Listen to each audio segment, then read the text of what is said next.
Ok, doctores, entonces empecemos con la clase de necropsia.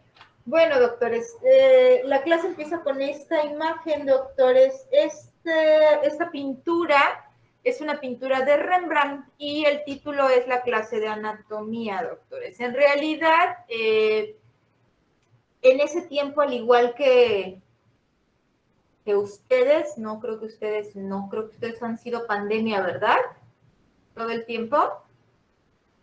Sí, doctor. Así es, así. Bueno, pues en tiempos normales se supone que las clases de anatomía tendrían que haber sido así. En la facultad existe un anfiteatro. Entonces, en ese anfiteatro, que les soy honesta, no conozco cómo esté el de la nueva facultad. A mí me tocó estudiar cuando todavía teníamos la facultad en ciencias médicas, allá en la universidad, en Chamilpa. En ese tiempo nosotros teníamos el anfiteatro y teníamos cadáveres que estaban muy usados, doctores. Pero nuestras clases de anatomía eran así. Tomábamos la clase teórica en el salón y posteriormente teníamos un día a la semana de prácticas de anatomía. Y la clase era así. En primer semestre nosotros veíamos anatomía 1, veíamos lo que eran extremidades superiores e inferiores, y en anato 2 veíamos tóraco-abdominal y encéfalo. Entonces, por ejemplo, nosotros en anato 2 fue una clase, la clase de anatomía era, yo les puedo decir que 90% era práctica, era en el cadáver. De hecho, los cadáveres, cuando nosotros llegamos en anato 2, estaban casi sin tocarse la cavidad abdominal. Y llegamos nosotros a hacer las disecciones y todo para aprender anatomía. Entonces, así eran las clases de anatomía, doctores, pero básicamente lo que esta figura o esta pintura representa, doctores, es como si fuese una necropsia, ¿de acuerdo? Entonces, esta es una imagen muy utilizada, esta pintura, para explicar las clases de patología o de necropsias, doctores, ¿de acuerdo? Lo que siempre les explico, doctores, de esta imagen, de lo que ustedes pueden rescatar o de lo que pueden aprender de esta pintura, doctores, es que vean, está el cadáver, están haciendo una disección de antebrazo, doctores, y el que está sujetando la pinza y que tiene el sombrero es el médico de la corte, es el médico de la realeza, ¿de acuerdo? El resto, doctores, son alumnos. Y si ustedes se fijan, todos ellos están bastante grandecitos, ¿de acuerdo? Entonces son mayores, son personas adultas. Si se fijan, los cuellos que tienen en su vestimenta son diferentes. Eran rangos, doctores, ¿de acuerdo? Eso significaba el diferente tipo de cuello que manejaban, era un rango. Eran personas mayores, eran personas muy adultas, doctores, porque para ser médico no podía ser cualquier hijo de vecina. Para empezar, ustedes deben de saber que en la antigüedad las clases sociales eran muy marcadas, o sea, muy marcadas, y solamente ciertas personas que sirvieran a la corte, pero que sirvieran de manera directa y que pertenecieran a la familia real, doctores. Y a la familia real no me refiero a que fueran el primo, el sobrino, no, sino que, por ejemplo, tenían secretarios en ese tiempo, ¿no? O por ejemplo, el secretario de guerra, el secretario de Estado, el secretario de finanzas, o como se les llamara. Los hijos de esa persona, que era el que estaba directamente relacionado con el rey, pertenecían a la nobleza, ¿ok? Y entonces eran estas personas o sus hijos, sobre todo hombres, los que podían ser médicos. Pero no era de que yo quiero ser médico, no, doctores. lo que tenían que hacer era hacer una petición al rey. Y entonces el rey era quien decía, quien decidía quiénes podían ser médicos. ¿Por qué? Porque seguramente ustedes ya han escuchado que la frase que dice que la medicina es un arte divino. Y recuerden ustedes que la divinidad viene de Dios, doctores, y el representante de Dios en la tierra, en ese tiempo se consideraba que era el rey. Entonces, el único que podía dar el derecho de ser rey era el enviado de Dios en la tierra, que era el rey. Entonces, el rey decidía quién de sus trabajadores o de sus súbditos más cercanos, doctores, de la nobleza, obviamente, podía ser médico. Y entonces, pues obviamente no podía ser médico un jovencito. Para ser servidor del rey y estar directamente relacionado con el rey, debían de tener suficiente experiencia, y entonces por eso es que en la imagen ven ustedes a estudiantes muy mayores, doctores, ¿ok? Entonces, si bien es cierto, ahora yo les puedo asegurar que en las carreras, no sé ustedes si haya alguien que sea mucho mayor, o sea, hasta mayor que yo a lo mejor, pero la mayoría de ustedes deben de tener en promedio entre 20, 22 años a lo mejor en cuarto semestre, ¿ok? Obviamente algo que en ese tiempo pues ni siquiera se podían imaginar, doctores, ¿de acuerdo?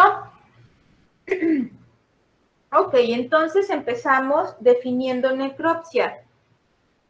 Necropsia, por sus raíces etimológicas, doctores, viene de necros, que significa muerte, y opsis, que es el estudio o la observación, doctores. Entonces, la necropsia es un estudio que se realiza a un cadáver, doctores, con la finalidad de determinar las causas de muerte. Esa es la intención de una necropsia.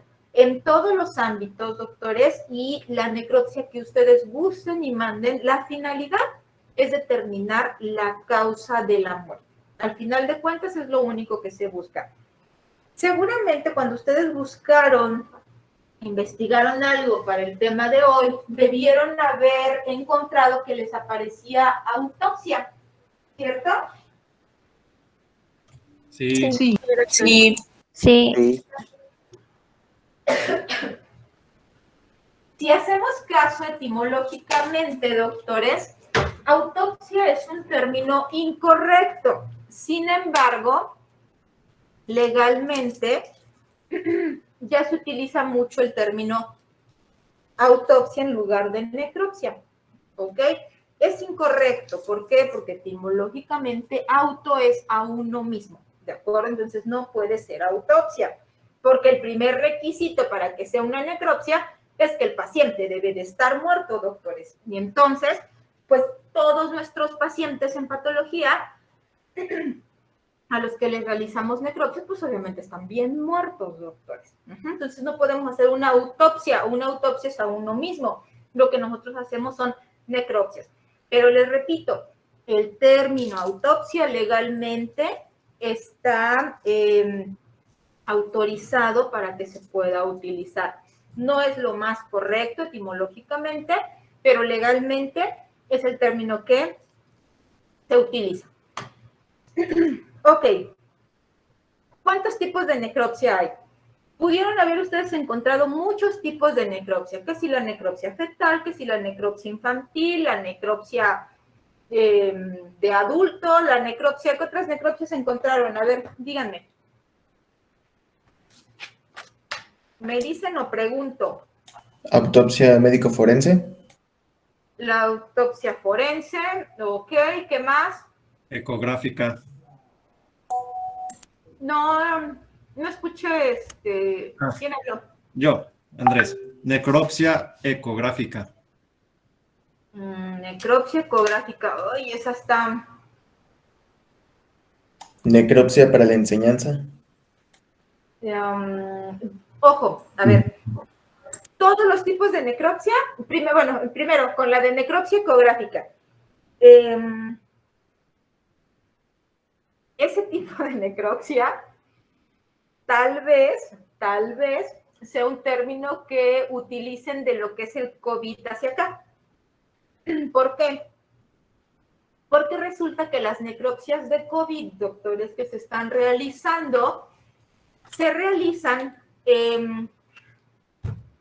a los pacientes, el cuerpo debe de quedar en una caja de acrílico, como las que se utilizaban para intubar a los pacientes en un inicio. No sé si ustedes recuerdan o vieron imágenes.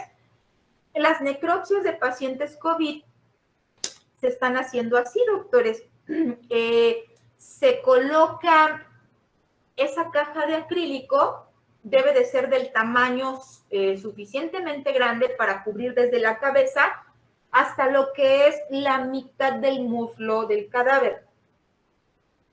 Y debe de tener entradas para que el patólogo pueda meter las manos y no se abre completo el cuerpo, como antes hacíamos las necropsias o como las necropsias de otro tipo que no sean por COVID. Lo que se hace, doctores, es que precisamente la necropsia va a consistir en tomar biopsias guiadas por ultrasonido, ¿ok? O por ecografía. Y entonces lo que se hace es que con el transductor del ultrasonido, lo que tenemos que hacer es ubicar pulmón, riñón, estómago, que son los órganos, e hígado, que son los órganos de donde más estamos tomando o se están tomando biopsias de los pacientes muertos por COVID, ¿ok? Y entonces probablemente eso se refiere a la necropsia ecográfica. Ojo, el que investigó ahorita me dice que es, pero eso anteriormente no existía. Ahora sí, por COVID. ¿Por qué? Porque no podemos abrir el cadáver y dejar la exposición de gases por el riesgo de contaminación que hay o de contagio, doctores. Entonces se está haciendo así, tomar las biopsias de un cadáver, ahora son las necropsias de COVID, son solamente toma de biopsias guiadas por ultrasonido, ¿de acuerdo? Pero se están convirtiendo en necropsias. A ver, ¿quién investigó eso? ¿Quién fue el que dijo necropsia ecográfica? Yo, doctora. Yo, Pablo. ¿Qué encontraste de eso? ¿Qué decía Pablo? Dice una técnica no invasiva en el cual pues se hace una ecografía post-mortem con realización de toma de muestras por punción, donde aquí hay 80% de probabilidad de tener un mejor resultado al momento de pasarlos al laboratorio. Ok, Es lo que pero, ajá, ojo, sí, pero esa necropsia normalmente no se hacía, ¿ok? Se hace a partir de COVID, doctores. ¿Ok? ¿Quién más mencionó otra necropsia? Necropsia de enseñanza.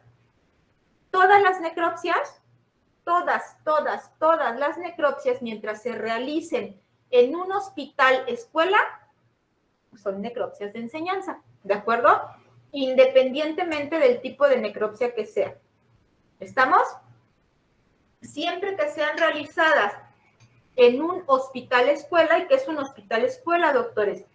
Aquel hospital donde se forman residentes, no solo internos, residentes, doctores, ¿sí? Es un requisito para que sea hospital escuela que se tienen que formar residentes, internos y residentes, ¿de acuerdo? ¿Alguien más? ¿No? Bueno, de los diferentes tipos de necropsia que hayan encontrado, ¿sí? Normalmente van ustedes a encontrar cuando buscan precisamente la necropsia infantil, la necropsia de neonatos, la necropsia fetal y la necropsia de adultos. Normalmente manejan esos subtipos de necropsia. Se les va a dar ese nombre, doctores, dependiendo del tipo de paciente al que se realice la necropsia. Las necropsias, ¿sí? Legal y anatomopatológicamente pueden ser solo de dos tipos: la necropsia clínica y la necropsia médico-legal, ¿de acuerdo? Y ya de ahí, ya sea que sea clínico o sea médico-legal, ustedes la engloban como de infante, de neonato, de adulto y como ustedes lo quieran llamar, dependiendo del paciente o del cadáver en el que estén realizando la necropsia. Pero la única manera de clasificar o de dividir a la necropsia, doctores, son dos tipos, la necropsia clínica y la necropsia médico-legal, ¿de acuerdo? ¿Cuáles son las características de una y otra? La necropsia clínica es aquella que se realiza en un hospital, doctores. Y la realización de la necropsia dentro de un hospital, siempre o casi siempre, doctores, es con fines de aprendizaje y de enseñanza, doctores. ¿Cuál es la intención de que ustedes hagan una necropsia? Ya dijimos, siempre es determinar la causa de la muerte. Pero cuando realizamos una necropsia dentro de un hospital, la intención de la realización de estas necropsias, doctores, es, aparte de determinar la causa de muerte, doctores, es que podamos hacer una correlación clínica de cómo fue manejado ese paciente o cómo se estudió ese paciente en los diferentes servicios que lo hayan atendido, ¿de acuerdo? Y la otra necropsia, doctores, es la necropsia forense o médico-legal. Entonces, la necropsia clínica siempre se va a realizar en un hospital, ¿de acuerdo? Y la necropsia forense o médico-legal es la necropsia que se realiza en CEMEFO, doctores, ¿de acuerdo? ¿Cuál es la diferencia entre una y otra? En la necropsia clínica es la que hacemos los patólogos, los anatomopatólogos, doctores. Y estamos obligados a estudiar una necropsia, se va a dividir en cavidades, ¿de acuerdo? Y para las necropsias clínicas tenemos solo dos cavidades. La cavidad encefálica, que significa que vamos a estudiar encéfalo, es decir, cerebro y cerebelo, doctores. Y la segunda cavidad es la tóraco-abdominal, que es donde ustedes debieron haber encontrado que decía los diferentes procedimientos o técnicas para realizar las necropsias, ¿de acuerdo? Entonces, para la necropsia clínica tenemos dos cavidades y dependiendo de las cavidades que se estudien, clínicamente nosotros dividimos a las necropsias en necropsia parcial y necropsia total. Y ahorita les explico de qué trata cada una. Ok, entonces, en una necropsia clínica, siempre, si es una necropsia de ambas cavidades, tenemos que sacar todos los órganos, doctores, todos. Dejamos vacío el cuerpo.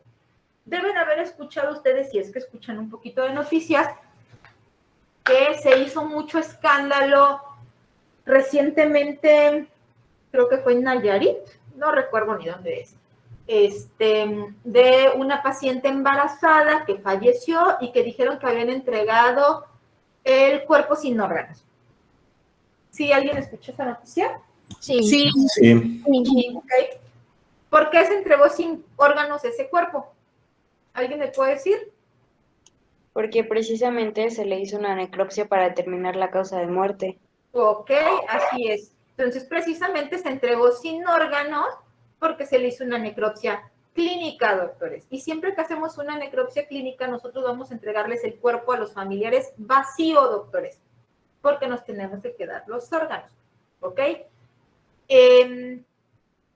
Y la diferencia con la médico-legal, doctores, es que en la médico-legal solo se toman muestras de órganos, doctores, ¿ok? Si yo soy el médico forense y abro, por ejemplo, la cavidad tóraco-abdominal, yo veo y digo, pues el pulmón me parece que tiene hemorragia o que tiene enfisema y voy y quito una biopsia en cuña, se llama, o sea, que quitas un pedazo del órgano. Voy y quito, o van y quitan los forenses, van y quitan un fragmento de pulmón, de ambos pulmones o de uno, dependiendo de lo que ellos decidan. Pueden, si ven sospechoso el hígado, pueden tomar una muestra de hígado o de estómago. O sea, ellos deciden en base a lo que ven de dónde van a tomar las muestras, ¿ok? Esa es la diferencia. Y les van a regresar el cuerpo con órganos, doctores, y nada más si revisan los órganos les van a faltar pedacitos. Y en eso consiste la necropsia médico-legal, en quitar solo fragmentos de tejido, a diferencia de la clínica. En la clínica quitamos todos los órganos. Ok. ¿Cuándo es una necropsia médico-legal? Todos aquellos casos que hayan sido desaparecidos, que sean personas desaparecidas, que sean muertos en vía pública, que hayan sido encontrados muertos en vía pública, o aquellos pacientes que tuvieron un accidente en la vía pública, llegaron al hospital y fallecieron en el hospital, pero la causa de la muerte fue el accidente en vía pública, doctores, ¿de acuerdo? Entonces, dos cosas importantes de aquí, de ese caso que les comenté. Primero, una muerte materna, siempre que en un hospital hay una muerte materna, va a llegar supervisión de nivel nacional. ¿Por qué? Una muerte materna causa mucho ruido, doctores. Una muerte materna implica que ese hospital, no solo el área de ginecología, ese hospital en general, todas sus áreas no están trabajando de manera adecuada porque llevó al deceso de una mujer embarazada. Entonces, primero, en ese caso, era una muerte materna. Amigos de ti, las muertes maternas, obviamente, doctores, cuando hay una muerte materna, todos en un hospital sabemos que van a venir a hacer supervisión.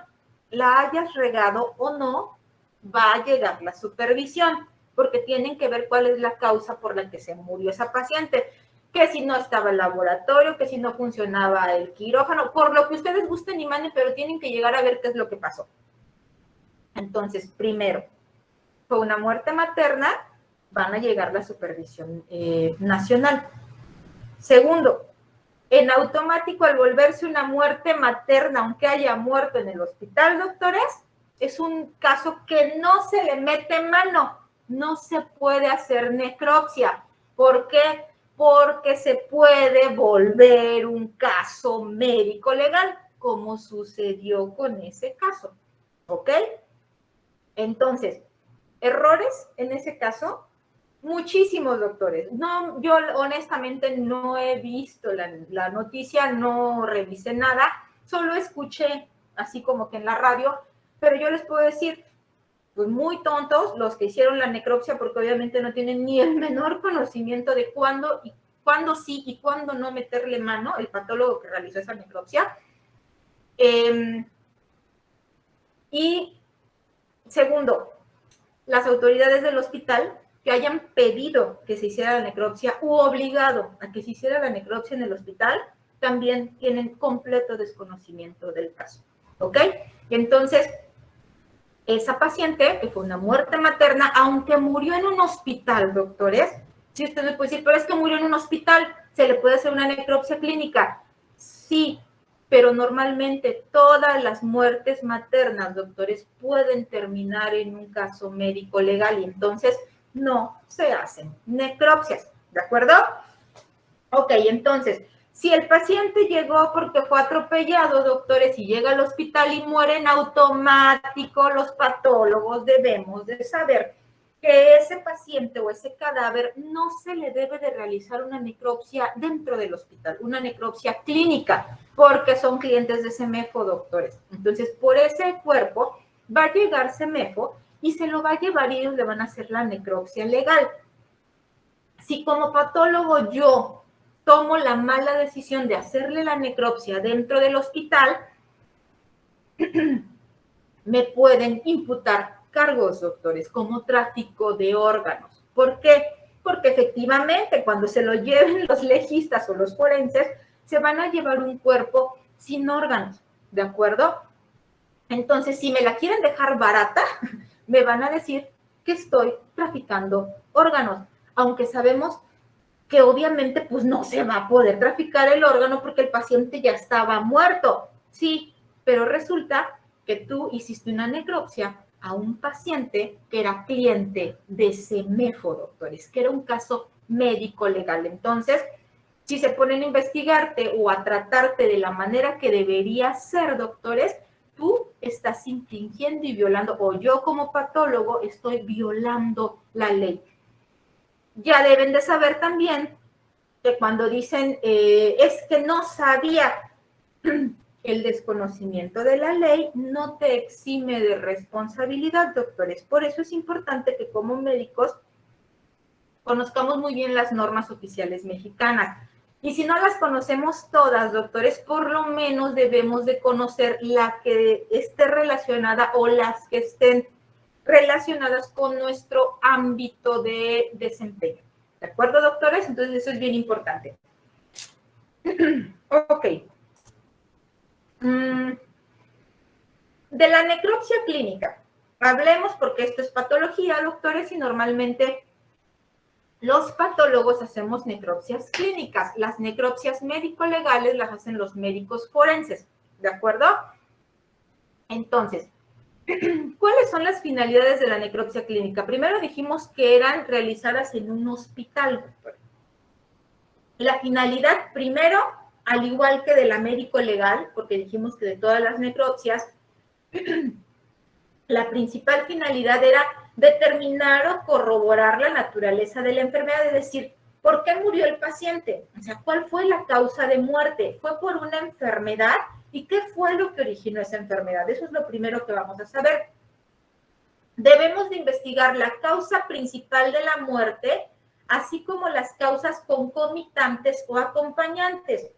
Es decir, este paciente falleció, por decir algo, de un cáncer hepático, ¿ok?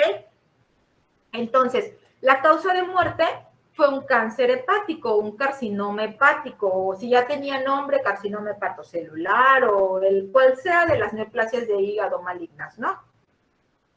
Ya tiene un diagnóstico, pero nosotros tenemos que hacer el estudio de, ajá, sí, ok, murió por cáncer de hígado, pero ¿qué fue lo que este paciente tuvo previamente?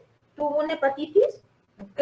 ¿Desarrolló cirrosis? ¿O qué fue lo que sucedió? ¿De acuerdo? Tenemos que ver, por eso es que las necropsias clínicas, doctores, debemos de quitar todos los órganos del cuerpo, porque tenemos que ver qué órganos estaban involucrados y qué cambios vemos en todos y cada uno de ellos precisamente para llegar a las causas concomitantes, es decir, qué otros problemas tuvo el paciente a causa de la enfermedad que falleció. ¿Ok? La tercera, doctores, la intención de la necropsia clínica, que les decía, finalmente es con fines de enseñanza, doctores, es porque debe de correlacionar los datos clínicos, es decir, lo que dicen ustedes en piso que tenía este paciente, lo tenemos que relacionar con lo que nosotros vemos macroscópicamente, es decir, llega el cuerpo, yo lo reviso, veo qué cambios tiene, dependiendo de los órganos que ya estén afectados, yo digo, ok, tiene algún cambio, la neoplasia está en el hígado efectivamente, ocupa ambos lóbulos o solamente un lóbulo, ¿ok? Tenemos que anotar todo eso en la descripción macroscópica y posteriormente verlo al microscopio, doctores. Y por último, la necropsia clínica, doctores, es un control de calidad de los hospitales. Esto es algo súper importante, pero que lamentablemente se ha perdido, doctores. Hospitales en la República para que se puedan realizar la especialidad de anatomía patológica, doctores, son realmente pocos. ¿Por qué?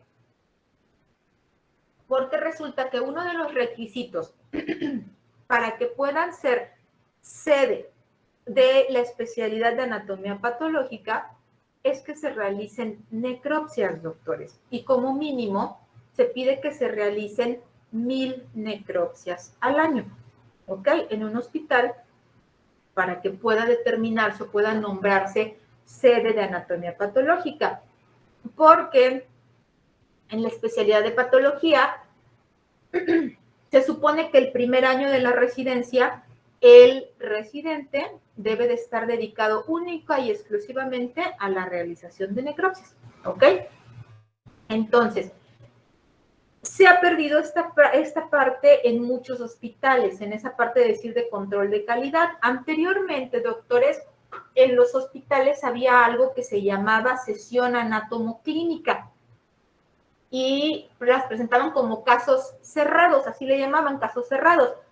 Es decir, ya había fallecido, era un caso de necropsia, doctores, era una presentación de una necropsia en la que ya se tenía el resultado final, la causa de muerte, y lo que se hacía era que se invitaba a todos los servicios que hubiesen estado relacionados o involucrados en el manejo de ese paciente. Por decir, si era un paciente que lo vio medicina interna, radiología, cirugía, angiología, todas las especialidades que ustedes gusten y manden, a todas y cada una de ellas se les invitaba a participar en esa sesión. ¿Y cómo participaban?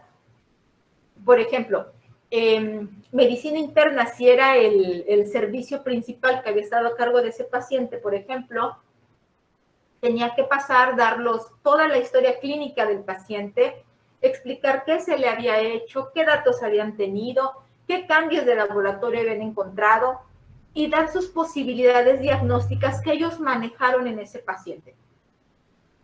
Si el paciente se le habían realizado estudios de imagen, radiología tenía también que hacer su presentación en esa sesión. Y entonces, si del paciente se tenían radiografías, ultrasonidos, tomografías, el estudio que se tuviera, el servicio de radiología tenía que llegar y explicar los estudios. Por ejemplo, la tomografía, ¿no? Y decía, bueno, en la tomografía realizada tal día encontramos tal lesión y nosotros en base a estos estudios dimos como probables causas o probables diagnósticos estos. Si después del estudio de imagen, por ejemplo, o en base al estudio de imagen, el paciente había sido sometido a cirugía, tenía que exponer también cirugía, tenía que participar en la sesión. Y ellos tenían que subir a decir, no, pues ok, operé al paciente y cuando nosotros lo operamos encontramos una lesión así y así, que se encontraba en tal lado, era de tal tamaño, tenía tales características, afectaba tal, y nosotros sospechamos que podría ser esto, ¿ok? Y todos los servicios involucrados participaban. Y ya que todos habían participado, quien cerraba la sesión era anatomía patológica, precisamente. Y subía, se supone que nadie tenía que conocer el diagnóstico de la necropsia, porque esa era la intención, doctores. La intención no es como ahora, que todos saben la respuesta y se sopla la respuesta y ya no estudian más la respuesta, ¿ok? Porque ahí nadie aprende. La intención era, precisamente de estas sesiones, que nadie supiera el diagnóstico y que todos subieran a hacer su mejor esfuerzo en base a lo que habían hecho con ese paciente, doctores, ¿ok? Si sabían cuál era el resultado de la necropsia, pues todos iban a subir y decir, ah, sí, es que desde que llegó yo lo vi a lo lejos y yo dije, tiene esto. Pues no, porque ahí no aprendió nadie y de nada sirve y se perdió el tiempo en la sesión. La intención era que todos dieran sus puntos de vista, que dijeran por qué habían llegado a ese diagnóstico en base a su clínica, en base a sus estudios de imagen, en base a su cirugía. Tenían que dar sus posibilidades diagnósticas.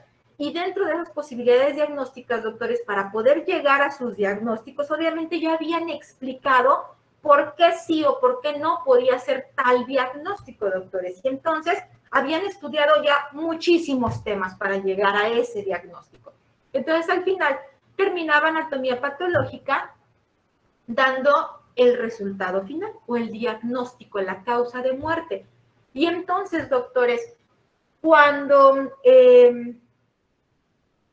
el diagnóstico de muerte o la causa de muerte, doctores, era un diagnóstico que las áreas involucradas habían sospechado desde un inicio, eso significaba, doctores, que el hospital y sus servicios estaban capacitados de manera adecuada y que estaban trabajando de forma correcta y que ese hospital era un hospital confiable para dar diagnóstico y tratamiento. Pero si resulta que los diagnósticos eran unos y la causa de muerte no tenía nada que ver con ese diagnóstico, ojo, doctores, no se quemaba a los médicos, o sea, no se decía, ay, ni saben, son unos burros, con ganas se queda uno, pero no se hacía eso, doctores. Lo que sucedía era que era así como que, a ver, ¿qué fue lo que pasó? El diagnóstico era esto, ¿y por qué nunca sospecharon? O sea, se daba el diagnóstico y al final el patólogo a cargo del caso empezaba, por ejemplo, a hacer preguntas y decía, bueno, a ver, a la especialidad de medicina interna, ¿por qué no pensar en esto? ¿No? Por decir algo. Y ya entonces los médicos de medicina interna, normalmente el jefe del servicio asignaba o designaba a personas que precisamente iban a participar en esa parte de las preguntas y respuestas para que pudieran responder por qué no, por ejemplo, habían sospechado en tal cosa, o por qué sí, o por qué no la llegaron a pensar. Y entonces, doctores, eran sesiones en las que se aprendía muchísimo, doctores. Todos aprendíamos muchísimo en esas sesiones. ¿Por qué ahora no se hacen? Por ejemplo, aquí en Morelos, porque no se hacen necropsias, doctores. Necropsias clínicas no se hacen más que en el Hospital del Niño Morelense. De ahí en fuera, el resto de los hospitales del estado no realizan necropsias, ¿ok? Entonces, pues realmente si nosotros nos fuéramos por este punto de ser un control de calidad, pues realmente no estaríamos cumpliendo esa parte. Ojo, doctores, los hospitales que realizan necropsias, se ha visto, doctores, que tienen una alta certeza en cuanto a sus manejos y tratamientos, doctores. Es decir, son hospitales muy confiables. ¿Por qué? Porque precisamente esas sesiones, doctores, que se hacían de este tipo de casos, si se había llegado al diagnóstico, pues qué padre, estamos haciendo las cosas bien, sigámoslo haciendo así, están estudiando todo suficiente. Pero si el diagnóstico de muerte o la causa de muerte no había tenido nada que ver con los diagnósticos de presunción y los tratamientos que se le habían otorgado en piso a los pacientes, lo que sucedía era que se iban ya con la idea de ese caso y cuando llegaba a aparecer un paciente y tenía más o menos el mismo cuadro, entonces ya podían los médicos tener como posibilidad ese diagnóstico. Ah, este paciente, ¿se acuerda que tuvimos un paciente así, así, así, y el diagnóstico fue este? Ah, ok, ¿por qué no intentamos por ese lado? Entonces, tenían muchas más posibilidades de diagnóstico, doctores, posterior a las sesiones que antes de ello, ¿de acuerdo? Entonces, les repito, lamentablemente, ahora ya no es así, porque por lo menos en nuestro estado no se realizan necropsias en los hospitales, necropsias clínicas. Ok. Para poder realizar necropsias clínicas, doctores, tenemos requisitos. Y dentro de estos requisitos, doctores, el primero de ellos es el certificado de defunción. Y van a decir, ay, doctora, pues, ¿por qué pone certificado de defunción? Porque hay ocasiones, doctores,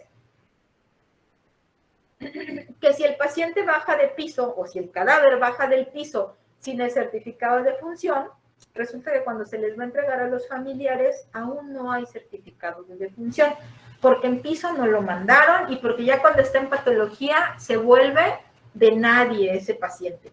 Estando en piso es del servicio donde falleció. Estando en el área de en el anfiteatro, doctores, ese paciente es de nadie, ¿ok? Ya nada más hasta que vienen los familiares a recoger el cuerpo. Pero si lo recibimos o si se recibe en el anfiteatro sin que tenga un certificado de defunción, cuando vengan los familiares por ese paciente no va a haber certificado de defunción y van a tener que andar corriendo los familiares a buscar a ver quién en el turno que ellos hayan llegado les firma y les llena el certificado de defunción. Entonces, el primer requisito es que debe tener un certificado de defunción para corroborar que está muerto y para que el paciente pueda salir con toda su documentación al irse del hospital.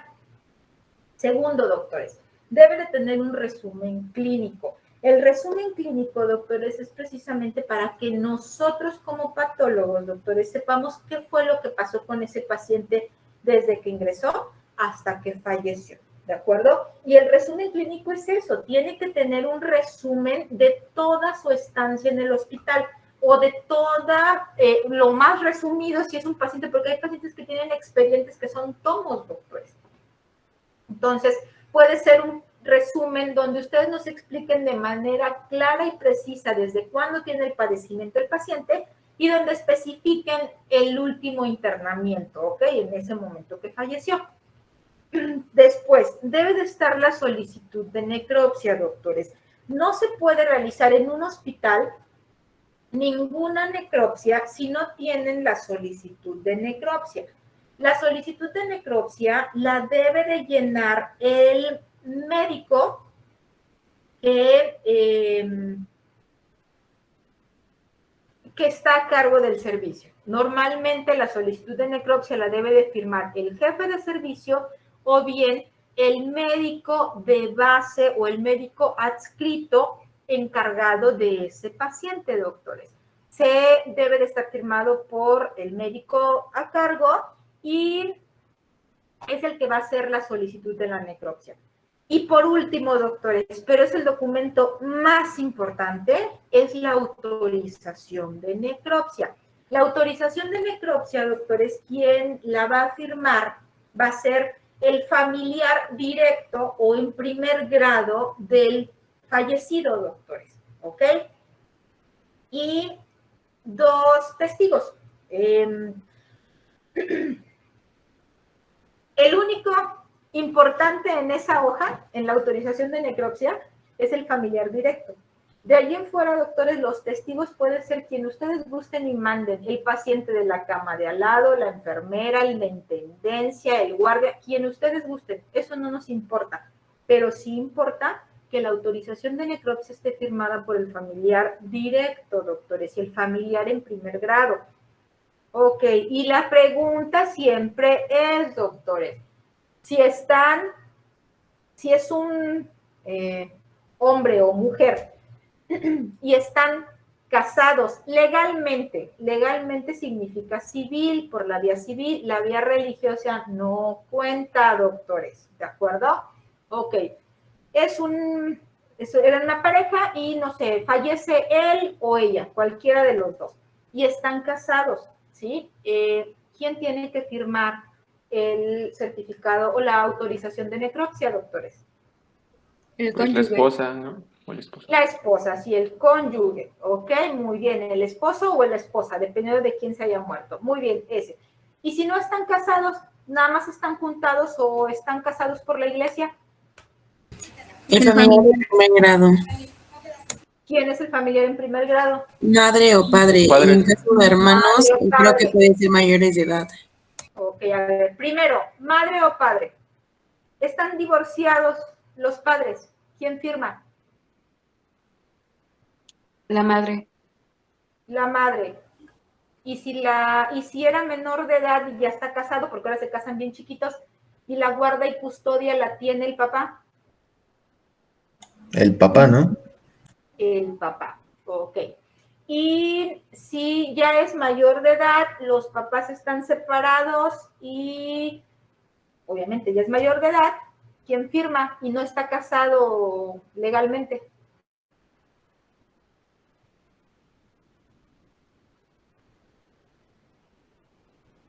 ¿Ambos deberían firmar? ¿O la madre? Nada más uno, el que esté ahí. Cualquiera de los dos puede ser. Ok, y resulta que es mayor de edad, está juntado y los papás están muertos. ¿Quién firma? ¿Un hermano? Un hermano. ¿Qué requisito debe de tener ese No, hermano? mayor de edad. Debe ser mayor de edad, así es. Y si es menor de edad, está casado legalmente, doctores, y los papás están divorciados, ¿quién firma? Su pareja. Es menor de edad. Es menor de edad. Sigue siendo los papás, ¿no? Los padres. Así es. Entonces, ojo, doctores, parece simple, pero todas esas cosas, aunque parezcan absurdas, las tenemos que verificar nosotros como patólogos. ¿Por qué?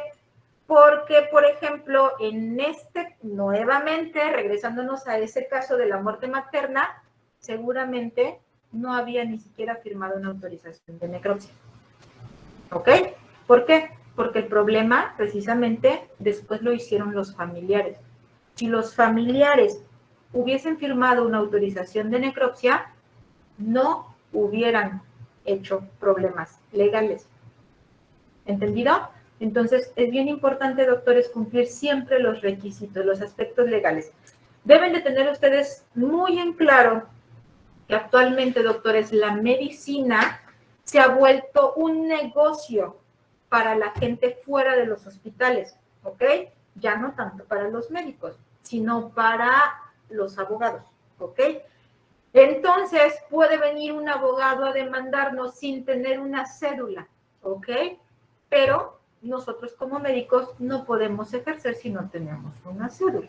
Entonces, ojo, doctores, nuestra carrera está en tela de juicio todos los días, todas las horas. Y si nosotros permitimos que las cosas sigan sucediendo de esta manera por desconocimiento, porque muchos de los problemas legales que tenemos son por desconocimiento, doctores, estamos perdidos, ¿de acuerdo? Entonces, tienen que poner mucha atención, doctores, no solo a las cosas de medicina, sino también a las cosas legales, porque lamentablemente es el Padre Nuestro o el pan nuestro, doctores, en todos los hospitales y en cada día. Si ustedes han tenido oportunidad de ser pacientes o de tener algún familiar dentro de un hospital, no sé si les haya tocado, que salen y pueden encontrar una persona fuera del hospital e incluso en la sala de los hospitales, doctores, que les empieza a preguntar, ¿y los atendieron bien? ¿Y les gustó cómo los atendieron? Porque si no los atendieron podemos demandarlos, porque bla, bla, bla, bla, bla. ¿Ok? Entonces, ojo, doctores. Todas las cosas que hagan en la carrera de medicina, doctores, las deben de hacer conociendo perfectamente lo que están haciendo o lo que les pueda suceder si toman una mala decisión. Si bien es cierto, doctores, decimos que como médicos no vamos a tomar una decisión que perjudique al paciente, pero a veces nuestra decisión estuvo mal tomada desde el momento que estudiamos. Hacemos a veces procedimientos sin conocerlos al 100%, ¿ok? Entonces, aguas, doctores, con la manera en que se preparan y en que estudian, ¿de acuerdo? Ok. Y bueno, entonces, ¿cómo es que se divide la necropsia clínica, doctores? Que era lo que yo les decía al principio de todo esto. La necropsia clínica, que es de la que nos hacemos cargo los patólogos, doctores, puede ser de dos tipos. La necropsia parcial y la necropsia total. Así se llama, doctores. ¿Y cuándo es parcial y cuándo es total? ¿Recuerdan que les dije que teníamos dos cavidades? ¿Sí recuerdan o no recuerdan? Sí. Sí. Ok, Sí. dijimos que había dos cavidades. Luego, entonces, anteriormente, doctores, para que fuera total, debería de tener la cavidad encefálica y la cavidad tóraco-abdominal. O sea, si tenía las dos, era total. Y la parcial se consideraba parcial, doctores, solo se consideraba parcial la tóraco-abdominal. ¿De acuerdo? Actualmente, doctores, una necropsia parcial puede ser solo el encéfalo o solo la cavidad tóraco-abdominal. ¿Por qué, doctores? ¿Por qué ahora es así? Anteriormente, si tú preguntabas o si alguien les preguntaba en qué consiste una necropsia parcial, tendrían que decir que a fuerzas, o sea, a fuerza era solo la cavidad tóraco-abdominal. ¿Ok? Actualmente no, doctores, porque tenemos pacientes de neurocirugía que el problema está acá arriba. Y entonces el neurocirujano dice, a mí no me interesa que veas lo demás, el problema está acá, el tumor está aquí arriba y no se fue a ningún otro lado. Quiero que me digas qué tipo de tumor era específicamente y qué áreas del encéfalo estaba afectando. ¿ok? Entonces, pueden pedir una necropsia parcial haciendo solamente el estudio del encéfalo, doctor, ¿ok? Entonces, total, a fuerza tiene que ser tanto cavidad encefálica como cavidad tóraco-abdominal.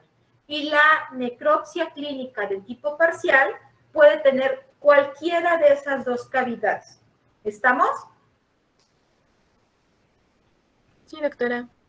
Ok, y esta es la última diapositiva de la necropsia. Entonces, a ver, importantísimo, porque también deben de haber escuchado o les puede suceder en algún momento que escuchen que se entregaron los cuerpos equivocados o que se realizó la necropsia a un cuerpo que no le tocaba. Precisamente en este caso, dijeron que se les había entregado un cuerpo, que primero entregaron un cuerpo que no correspondía a la paciente. ¿Ok? ¿Qué pasó allí, doctores? La identificación, ¿sí? No la hicieron las personas que entregaron el cuerpo.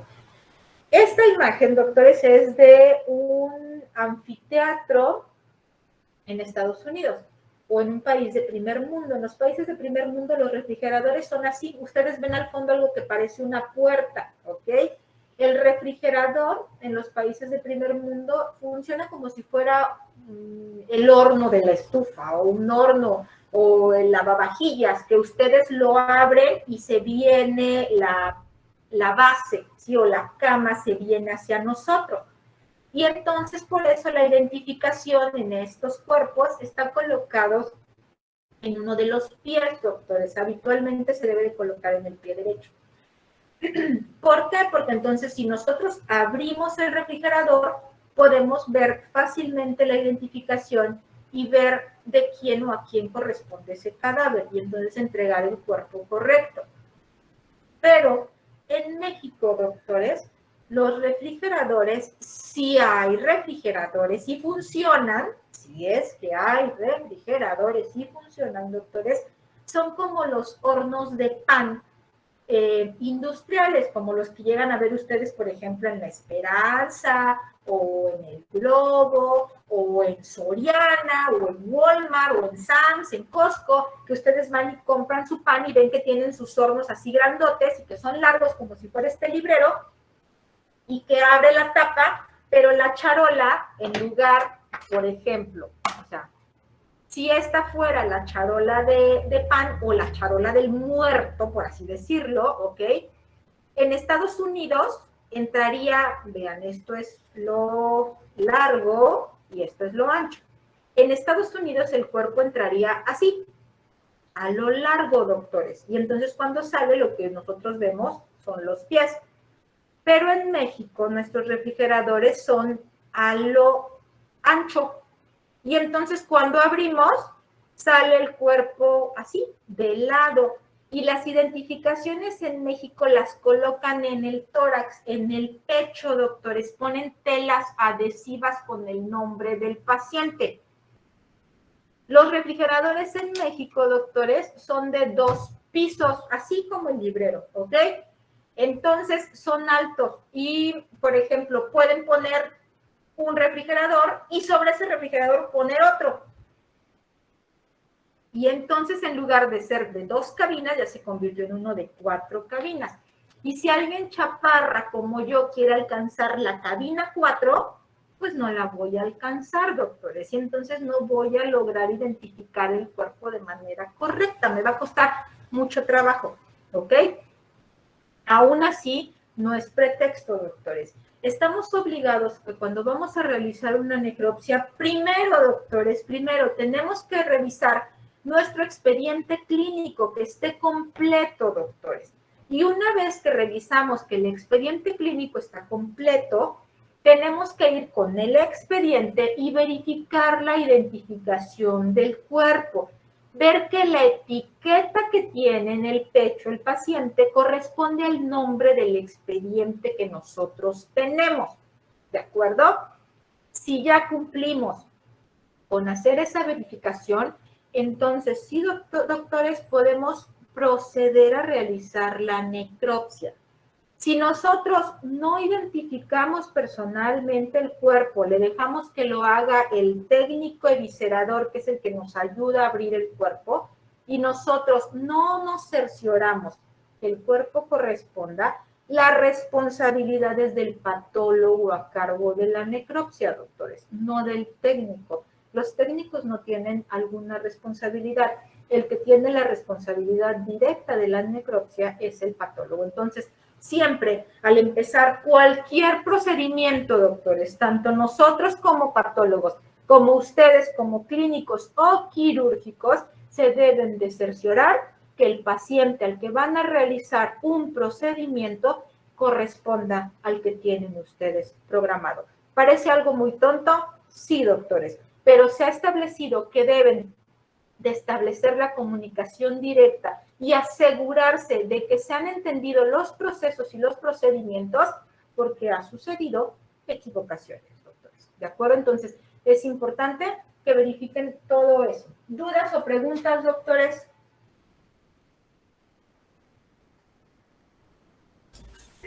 No, doctora. ¿No? ¿Ninguna pregunta, Pablo? De mi parte, no. Ok. Ah, bueno, sí, hay una. Entonces, por ejemplo, hay patólogos aquí en Morelos, ¿no? Y dice que aquí no se pueden realizar necropsias. Entonces, ¿de qué se encarga aquí un patólogo? ¿Solamente de la muestra histopatológica? De hacer diagnósticos de piezas histopatológicas. Nada más. Necropsias no. Laboratorio. ¿Por qué? Porque, les repito, porque, a ver, el Seguro Social, tenemos la mesa de necropsias, pero no está conectada al drenaje. Y entonces no se puede hacer. ¿Ok? Entonces, ¿por qué no se puede hacer? Por el simple hecho de que no esté conectada al drenaje. Cuando nosotros recibimos los cuerpos, doctores, para poder realizar una necropsia, por ejemplo, para abrir la cavidad encefálica, nosotros tenemos que cortar el nacimiento del cabello, acá, posterior, tenemos que cortar y disecar todo el cuero cabelludo, la piel cabelluda, doctores, y echarla hacia adelante como si fuera una peluca, justo hasta esta parte, nuevamente hasta el nacimiento del cabello anterior. Y una vez que tenemos expuesta la calota, el cráneo, doctores, con una sierra striker, como las que usan los carpinteros, ¿sí? Con una sierra de esas tenemos que cortar la calota. Cortamos toda la porción superior, así como lo ven ustedes en las caricaturas, que se corta esta parte, ¿sí? Así es como nosotros la cortamos. Con mucho cuidado para solo cortar el hueso y no lesionar el encéfalo.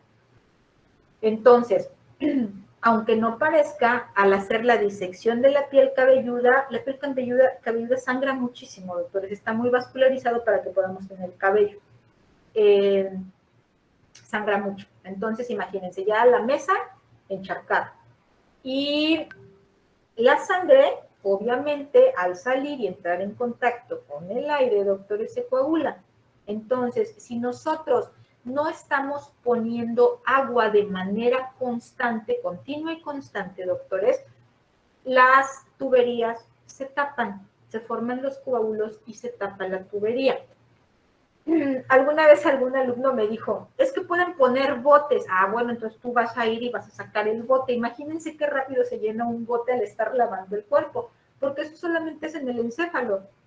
Cuando abrimos cavidad tóraco-abdominal, doctores, todos los órganos salen llenos de sangre y al momento de que los estamos cortando y rebanando, doctores, pues sangran aún más. El cuerpo a los familiares no se les puede entregar así todo ensangrentado, como si lo hubieran encontrado ahí tirado, doctores, como si fuera un desaparecido. O sea, no, se los tenemos que entregar limpio, es decir, lo tenemos que lavar el cuerpo para que quede limpio, lo tenemos que rellenar con sábanas, con material estéril, con lo que ustedes gusten y manden. tiene que quedar rellenado de la cavidad tóraco-abdominal, sobre todo la abdominal, para que no se vea hundido y cause una impresión desagradable a los familiares, doctores, ¿ok? Entonces tenemos que entregarlo rellenado, cocido de la mejor manera, doctores, no como costal, y limpio. Entonces, si nosotros no estamos usando el agua para lavar y demás, se nos tapa la tubería, el cuerpo lo entregamos con muy mal aspecto y aparte no les quiero contar el olor que se genera en las salas de necropsia, ¿ok? Entonces, si no funciona nuestro drenaje, no podemos trabajar las necropsias porque si no sería un batidero allí dentro, ¿ok? Entonces, pues no funciona el drenaje, no podemos trabajarlas. En el ISSSTE, aquí en el ISSSTE está todo funciona bien, pero no hay técnico eviscerador. El técnico eviscerador es el que nos ayuda a hacer las necropsias, es decir, el que va a abrir el encéfalo, va a cortar la calota, el que va a abrir la cavidad tóraco-abdominal y pasarnos el bloque. El bloque significa, cuando hablamos de bloque, doctores, el bloque encefálico significa que tenemos que quitar el encéfalo, lo tenemos que cortar de la base de la silla turca. Desde allí lo tenemos que cortar. Ese es el bloque encefálico. Y el bloque tóraco-abdominal, doctores, tenemos el corte, recuerden ustedes, el que más utilizamos es la técnica de Virchow, que es la que va el corte acá, subclavicular, ¿de acuerdo? Entonces, una vez que cortamos aquí, pues a través de esta porción de lo que es el mango del esternón, doctores, tenemos que meternos, disecar por dentro, ¿sí? Por dentro, ir disecando con el guante, con los dedos o con tijera, con lo que podamos, y llegar hasta la base de la lengua. Y nos traemos desde la lengua, tenemos que disecar todos los órganos, por eso se llama bloque, porque se viene todo continuo desde la lengua, y tenemos que irnos hasta llegar al recto, doctores, ¿ok? Entonces, a eso se le llama bloque tóraco-abdominal, desde que nos traemos la lengua hasta que nos llevamos hasta lo que es el recto, doctores. Entonces, todo eso genera mucho sangrado. Si no hacemos la limpieza adecuada, pues obviamente se tapan las cañerías, se huele mal y todo. Pero aquí en el ISSSTE no se hace porque el pretexto es ese, que no hay un técnico eviscerador. Cuando habitualmente, cuando uno está de residente, nosotros hacemos las necropsias. Aunque no tengamos técnico eviscerador, tenemos que hacer la necropsia. Lo sabemos hacer, sí, todo lo sabemos hacer. Pero ustedes saben que cuando el sindicato interviene y uno se pacifica, pues obviamente las cosas cambian, ¿verdad? Entonces, pues ese es el pretexto de que no se hacen necropsias aquí. En el Hospital General, las necropsias se hacían todavía cuando estaba la doctora Galvez. Cuando se jubila la doctora Galvez, se dejaron de hacer las necropsias, entonces ya no se hacen necropsias. Y en el caso del Hospital del Niño Morelense, sí se hacen las necropsias, pero porque obviamente, doctores, la mayoría de las necropsias que se hacen en el Hospital del Niño Morelense son de neonatos. Entonces, obviamente un neonato, doctores, pues va a ser del tamaño del teclado, doctores. Entonces es más fácil acomodar un neonato, por ejemplo, en las tarjas de los hospitales o de los servicios de patología, pues son tarjas como las del fregadero de la casa de todos nosotros, ¿no? A lo mejor lo que cambia es el material, pero funcionan igual. Entonces un cuerpo de este tamaño, yo puedo colocar una tabla en esa tarja, doctores, dejar que fluya el agua y sobre esa tabla trabajar. Entonces es mucho más fácil trabajar un cuerpo pequeñito que trabajar un cuerpo de adulto, ¿ok? Entonces, por eso, doctores. Entonces, aquí lamentablemente, les decía yo, en Morelos ya no se hacen hospitales más que en el Niño Morelense. Y pues obviamente las médico-legales, esas no las pueden dejar de hacer, doctores. Las médico-legales se tienen que hacer a fuerza y a todas horas, las 24 horas del día en CEMEF, ¿ok? ¿Alguien más? ¿Otra duda, otra pregunta? ¿No? Yo de nuevo. Sí, Mencionó que, por ejemplo, cuando se hace la necropsia, solamente en la médico legal se dejan los órganos, ¿no? y en la clínica se retiran. ¿Qué hacen con esos órganos? Todos los órganos se deben pesar, medir y seleccionar los cortes para que nos hagan las laminillas y las veamos al microscopio. Todos los tejidos en patología se deben de resguardar. En el caso de las necropsias se resguardan hasta 3 meses, ¿de acuerdo? Si, por ejemplo, yo corté, pensemos que esto es el vaso, ¿ok? Y pues está grande y yo realmente lo único que voy a ver, el único corte que voy a sacar para ver en mi laminilla, déjenme buscar un bloque. No tengo un bloque, permítanme un ratito, déjenme encontrar un bloque con un pedazo de tejido grande.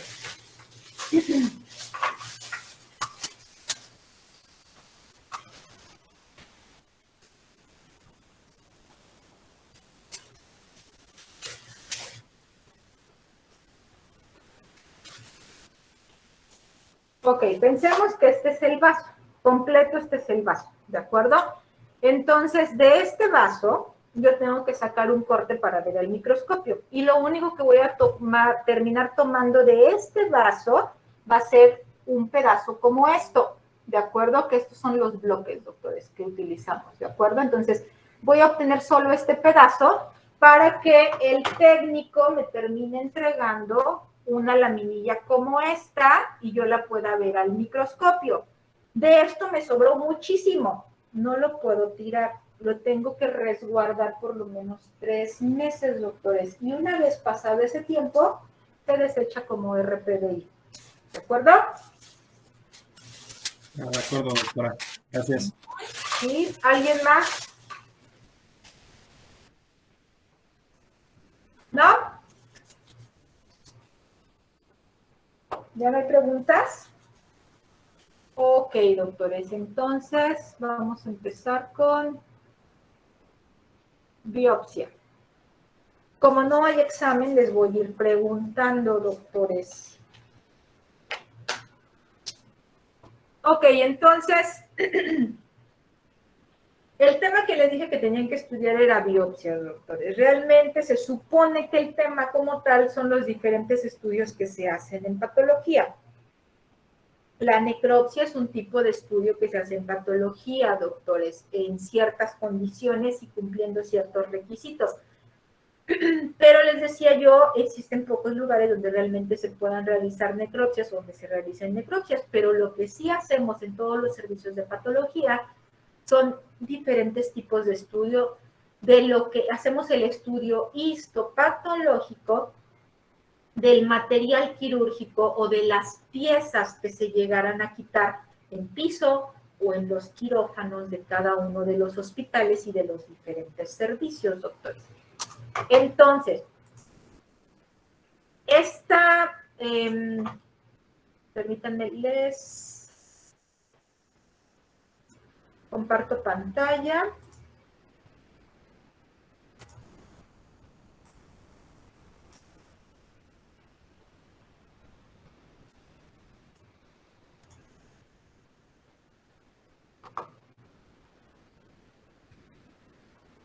Cuando la vean, me avisan, Pablo.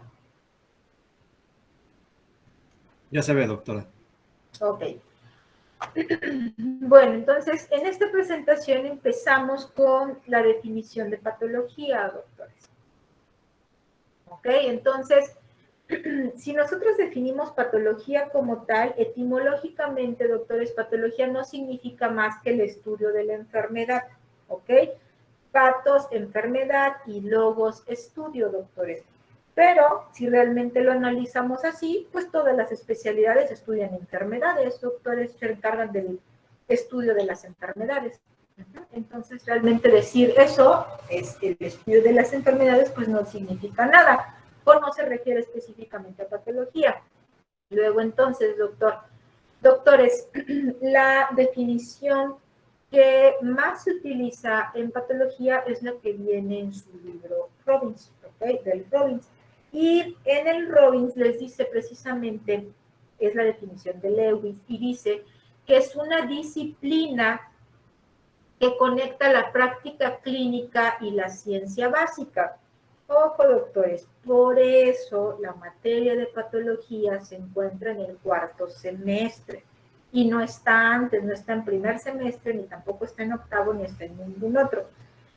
Está en cuarto semestre porque se supone que precisamente ustedes están haciendo el cambio de las básicas a las clínicas, doctores. Se supone que precisamente está ubicada en el cuarto semestre porque ustedes ya tienen todos los conocimientos de las básicas. ¿Y cuáles son esos conocimientos de las básicas que necesito yo que tengan para la materia de patología? Histología, anatomía, fisiología, bioquímica. Incluso, doctores, a veces van a necesitar nosología, doctores, ¿ok? Inmunología. Todas las materias que ustedes ya vieron en las básicas las van a ocupar en la materia de patología. ¿Por qué? Porque precisamente vamos a empezar a ver todas las alteraciones y todas las enfermedades que tienen los aparatos y sistemas. Si ustedes empiezan a ubicar cómo se llaman las alteraciones que tenga cada aparato y sistema, doctores, y de qué se desencadena o como causa de qué suceden, doctores, ustedes van a entender muy fácil, ¿de acuerdo? Pero eso en base a los conocimientos previos que ustedes tengan de medicina, ¿ok? No se les pide que sepan tanto, doctores, o que sepan más, pero sí se les pide que sepan mínimo, anatomía e histología, doctores, ¿de acuerdo? Si bien es cierto, pueden ustedes decir, pero pues es que yo no voy a ser patólogo. Sí, doctores, pero en la materia de patología precisamente les vamos a enseñar cómo es que se van a nombrar ciertas enfermedades para que ustedes, siendo médicos generales o bien teniendo la especialidad que gusten, doctores, sepan de qué se les está hablando y sepan qué manejos se pueden dar o qué tratamientos existen para esa enfermedad, porque van a saber identificar su origen, doctores. Todas las patologías o todas las enfermedades que existen, doctores, tienen una etiología y dependiendo de la etiología que tengan, doctores, va a ser el tipo de tratamiento que ustedes puedan ofertar a los pacientes, ¿de acuerdo? Luego entonces dice que conecta la práctica clínica y la ciencia básica. Antes de esto les dice que es una disciplina. Para que algo se pueda llamar disciplina, doctores, debe de tener varias entidades o varios procesos que se deben de seguir para que se pueda llamar disciplina. Debe de cumplir ciertos requisitos, si no, no se llama disciplina, doctores, ¿de acuerdo? Y para que podamos realizar la patología de manera adecuada, debemos de tener o debemos de utilizar la investigación de la causa de la enfermedad, que a eso se le llama etiología, así como los mecanismos subyacentes o patogenia que dieron lugar a lo que ustedes van a ver en la clínica, que corresponden a los signos y síntomas que les va a referir el paciente, doctores. Luego, entonces, ustedes tienen que hacer su correlación clínica con la parte patológica, doctores. ¿Ok? Entonces, doctores, el primer estudio en patología, ojo, a ver, que quede claro.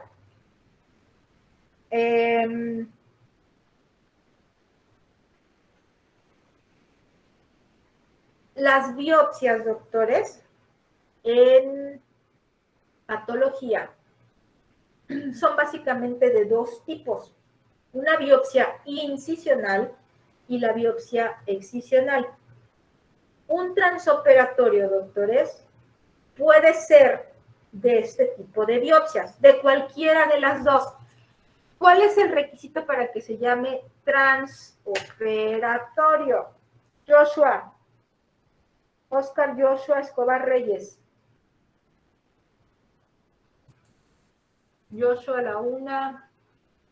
Sí. Las dos. ¿Me escuchó? Sí, Joshua. ¿Por qué se llama transoperatorio? Pues me imagino que son los estudios clínicos que se le hacen a un paciente cuando está siendo sometido o va a ser sometido a un acto quirúrgico. Ok. Alejandro Marín. Sí, biopsia transoperatoria tiene que ver con, bueno, brindar al cirujano información para que pueda determinar modificaciones en la conducta intraoperatoria. Ok, a ver, primero, normalmente no le decimos biopsia transoperatoria, ¿ok? Se le dice estudio transoperatorio, ¿ok? ¿Se le puede llamar biopsia transoperatoria? Sí, si te mandan un pedacito, pero si te mandan toda la lesión, ya no se le llama biopsia, se le llama pieza, ¿ok? Entonces, por eso preferimos llamarlo estudio transoperatorio. Pero, ¿y en qué consiste un transoperatorio, Marina? A ver. Tiene que ver con la valoración de márgenes quirúrgicos. ¿Y si no tiene que ver con márgenes quirúrgicos, ya no es transoperatorio? No. No, ok. Bueno, si no tiene que ver, no. Abril Ramírez. Sí, doctora. Ok, a ver, tú dime del transoperatorio, ¿qué te imaginas que es o a qué te suena?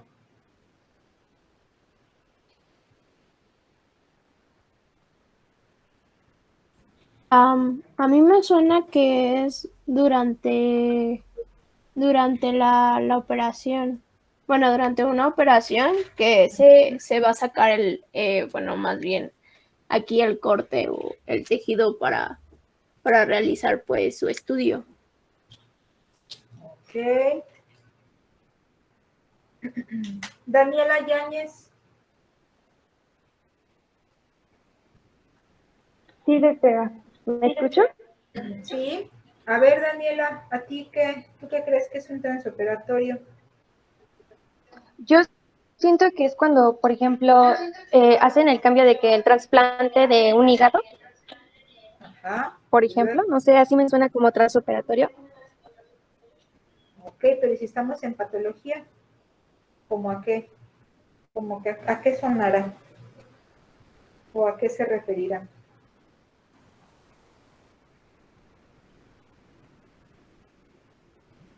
¿Sería una muestra de células? Una muestra de células. Y si ya no son células, si es un pedazo de tejido, ya no es transoperatorio, Frida, ¿verdad?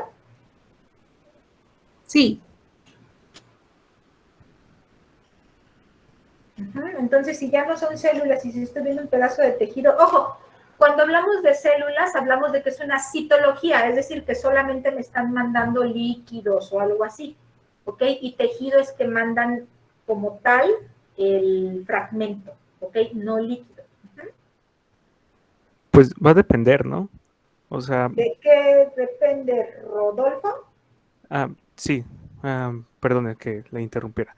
Es que, bueno, el cirujano puede llegar a pedir justamente un estudio citológico, o sea, más pequeño, o incluso a mandar a examinar a lo mejor un pedazo de tejido, como usted menciona, que se haya extraído, por ejemplo, para determinar si ahí está toda, no sé, alguna enfermedad o algo extraño, o incluso tomar parte que considere sana para determinar si ahí hay alguna lesión también del estudio que, bueno, previamente por el que se realiza la cirugía. Puede ser por ambos.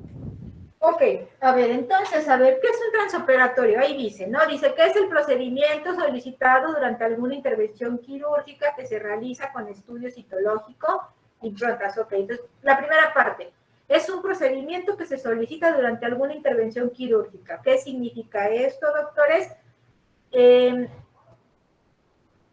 Cuando lleven ustedes cirugía, ¿llevan cirugía hasta el 5º semestre o en qué semestre lo llevan?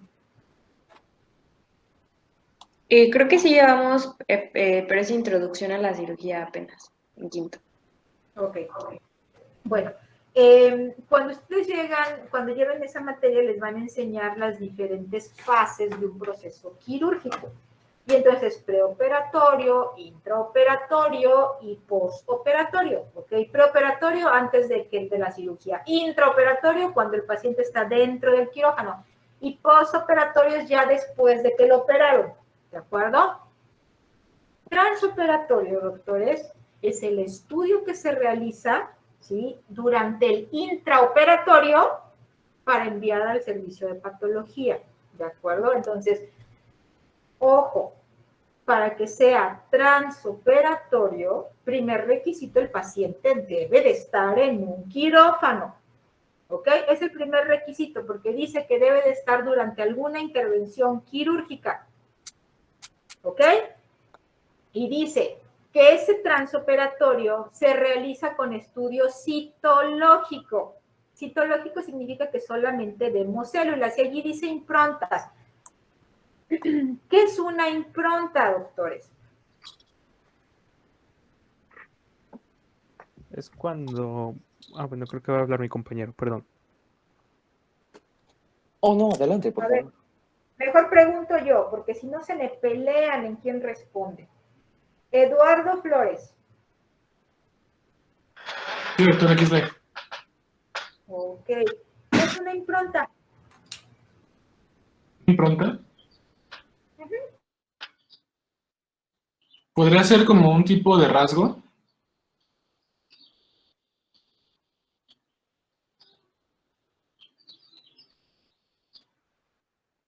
¿Sería como un rasgo distintivo de alguien o cómo lo podría manejar?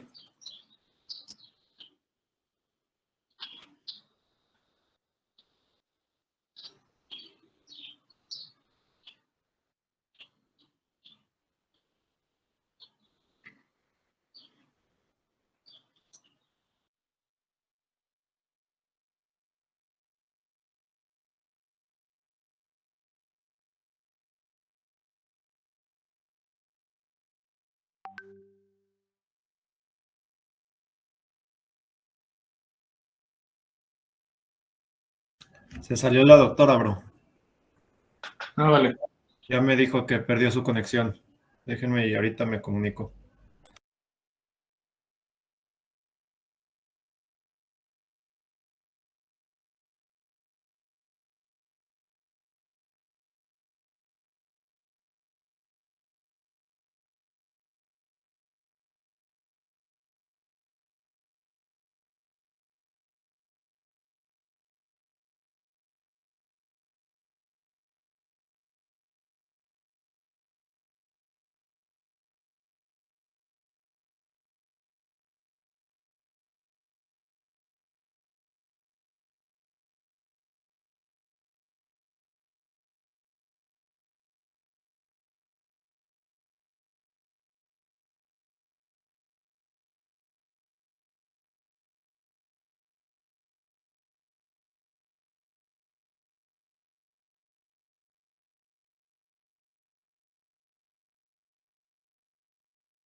Ok, listo, doctores. Perdón, pero ese es uno de los problemas que tengo aquí en el ISSSTE, doctores. Bueno, tanto en el seguro como en el ISSSTE. Como habitualmente los servicios de patología están en un sótano, doctores, la recepción es muy mala. Entonces, llega algún momento en el que de pronto se me pierde la conexión y ni el celular jala nada. Ok, entonces... Doctora, ¿y nunca la han espantado en el sótano? Y estábamos preguntándole a Eduardo... Sí, doctora. ¿Qué eran improntas? A ver, ya debe de haber investigado Eduardo. ¿Qué son improntas, Eduardo? Bueno, pues dice que era un procedimiento, procedimiento médico que... No te escucho bien. ¿Me escucha? Un poquito más fuerte. No sé si me escucha.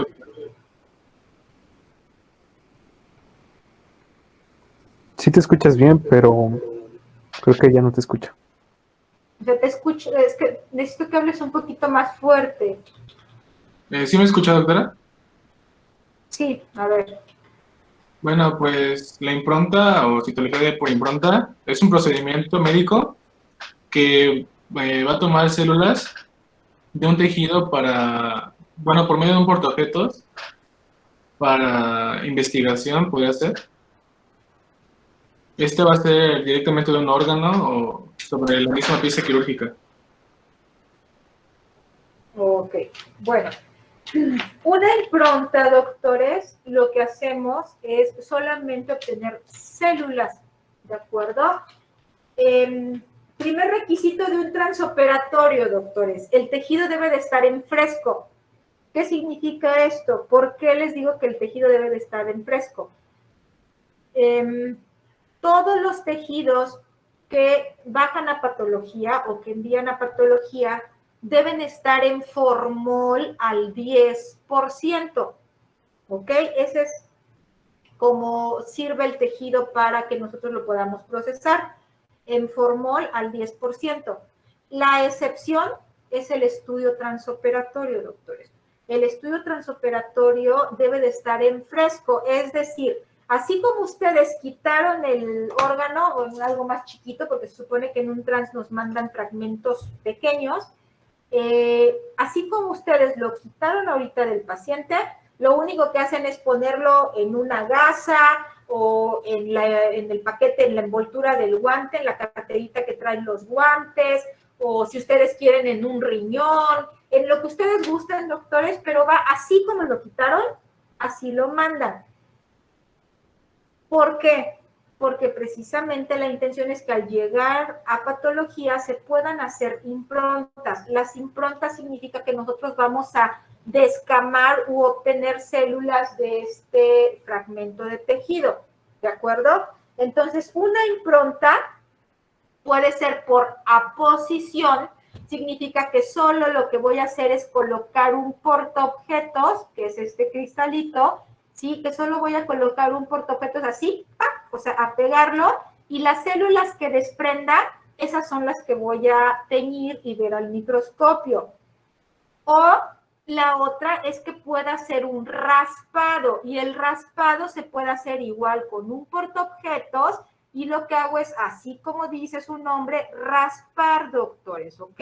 Raspo, y posteriormente cuando es raspado, doctores, lo que tenemos que hacer es hacer un extendido en ángulo de 45 grados, lo colocamos en otro portaobjetos y lo que hacemos es extender. Y entonces tenemos una e incluso dos laminillas que pueden tener células, doctores. ¿Ok?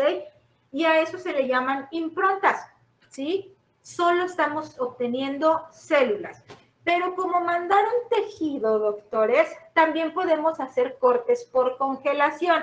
Es decir, de este fragmento de tejido que ustedes me enviaron, yo lo que puedo hacer es hacer un corte, ¿sí? Cortarlo, sacar una rebanada, si ustedes quieren llamarle así, y esa rebanada la tengo que congelar. Pero si yo congelo ese tejido así solito como está, doctores, al intentar cortar, lo voy a se va a fragmentar y se fragmenta como se fragmentan las paletas de hielo, las paletas de hielo de agua, no de crema, doctores. Cuando ustedes compran una paleta de grosella, de uva o de esas así que son de las más corrientitas que hay, si ustedes muerden la paleta de hielo, se fragmenta en cristales, es decir, se hacen muchos pedacitos así finitos, doctores. Lo mismo pasaría con el tejido. Si yo lo congelo así directo y al momento de cortarlo, lo único que voy a obtener son cristales, pedacitos de tejido que no voy a poder ver al microscopio. Entonces, doctores, lo que se hace es que se congela, doctores, pero se congela por conducción, doctores. Utilizamos un vial o un medio, doctores, que pensemos que este es el fragmento de tejido que corta, esta es mi rebanadita de tejido, y lo que voy a hacer es que la voy a colocar en un medio que se congele y haga que el tejido quede muy frío sin que se congele, ¿de acuerdo? Entonces, esa sustancia que utilizamos se llama Tissue Tech, ¿ok? Es una gelatina, doctores. Funciona como eso, como si fuera un gel, doctores, que se va a congelar, ¿ok? Y entonces, ya que está congelado, hacemos cortes. Y allí sí lo que vamos a ver es el tejido completo, doctores, ¿ok? Y entonces dice que puede ser por improntas y cortes por congelación del tejido enviado para realizar un diagnóstico histopatológico que defina la conducta quirúrgica, ¿ok? Entonces, primer requisito, dijimos que el paciente tenía que estar en el quirófano. Segundo requisito, el tejido se tiene que enviar en fresco. Tercer requisito, si mandan un transoperatorio, doctores, es porque en base a lo que se les diga, ustedes van a completar en ese momento el procedimiento quirúrgico. Luego, entonces, doctores, imagínense que ustedes están en endoscopía. Endoscopía no es un quirófano como tal, doctores, ¿de acuerdo? Funciona como un área de cirugía ambulatoria. No tienen, de hecho, ni siquiera un instrumental adecuado. No es un quirófano, pues, para acabar pronto. Entonces, si ustedes están en endoscopía y están tomando una biopsia y ven que un paciente tiene una neoplasia o un tumor, si ustedes lo entienden mejor así, si ven que el paciente tiene un tumor y toman una biopsia de ese tumor por endoscopía y quieren que se les haga transoperatorio, doctores, no es una indicación de transoperatorio. ¿Por qué? Porque al paciente no lo están operando, doctores. Si en este caso yo les dijera que tiene una neoplasia maligna, que es cáncer, doctores, ¿ustedes en ese momento van a poder completar la cirugía?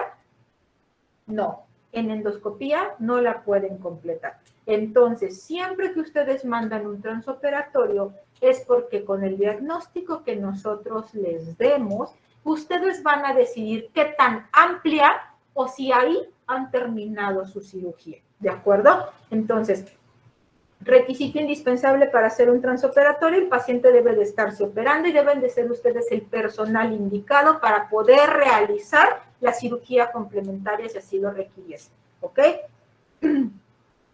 Pasa que a veces envían y no tienen ni idea de lo que les dice, sí, y muchas veces, doctores, ¿de acuerdo? Desde que les da uno el reporte, envían el transoperatorio, a lo mejor suena uno muy grosero, doctores, pero de pronto cuando te llega el trans, cuando ya están ustedes en el área hospitalaria, se van a dar cuenta de que tienen sus programaciones de cirugía y les pasan su hoja, ¿no? Su programación quirúrgica. En el caso del Seguro Social, el transoperatorio nos lo dividimos por semanas, los patólogos. Por ejemplo, esta semana que concluyó, yo estuve a cargo de los transoperatorios. Entonces, cuando estoy a cargo del transoperatorio, lo primero que hago al llegar al hospital es pedir mi programación quirúrgica con los secretarios de patología y reviso qué hay programado. No, pues que una laparotomía exploradora de ovario o una laparotomía abdominal o van a quitar una mama, o luego le ponen incluso toma de biopsia con ETO. ETO significa estudio transoperatorio, ¿ok? Y en base a eso nosotros vemos, dependiendo de la programación quirúrgica, vemos cuáles son susceptibles a que nos vayan a pedir un transoperatorio. ¿Para qué, doctores? Primero, para preparar el material que vayamos a necesitar y segundo, para estar pendientes cuando bajen el transoperatorio, ¿ok? ¿Por qué? Porque un transoperatorio, doctores, ya les dije, se realiza mientras el paciente está dentro del quirófano, ¿ok? Entonces, mientras al paciente se le envía su muestra a patología para el transoperatorio, el paciente está en automático, doctores. El paciente está bajo efectos anestésicos y están perdiendo el tiempo quirúrgico al mandar el estudio a patología. Entonces, imagínense, si yo soy la patóloga a cargo y me mandan un estudio transoperatorio y no tengo ni idea, no preparé mi material que voy a ocupar, me salí a desayunar y me van a esperar hasta que yo regrese del desayuno o me salí a dar la vuelta, lo que ustedes quieran. O sea, imagínense que el paciente está en la plancha o está en la sala quirúrgica esperando a que el patólogo se le ocurra dar el resultado. No, doctores, no puede ser así. El estudio transoperatorio tiene un tiempo máximo de espera y se supone que el tiempo para entregar el reporte de un transoperatorio son máximo 20 minutos. Desde que nosotros recibimos la muestra, desde que llega la enfermera, el camillero, el de intendencia, el que hayan mandado ustedes con la muestra, desde que llega y se le entrega al secretario o al patólogo, empiezan a contar los 20 minutos.